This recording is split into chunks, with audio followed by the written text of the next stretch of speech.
श्रीराम समर्थ.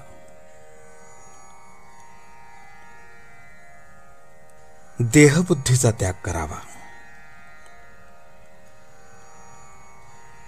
मानाला कारण अभिमान होय. मी मोठा असे मनाने घेतले म्हणजे मानाची गरज लागते. हा अभिमानच भगवंताच्या आणि आपल्यामध्ये आड येतो.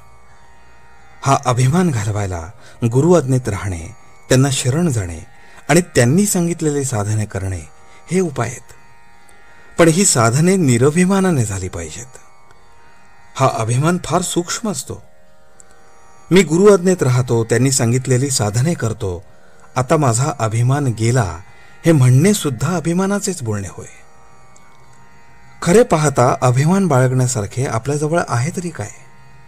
शक्ती की पैसा की कीर्ती?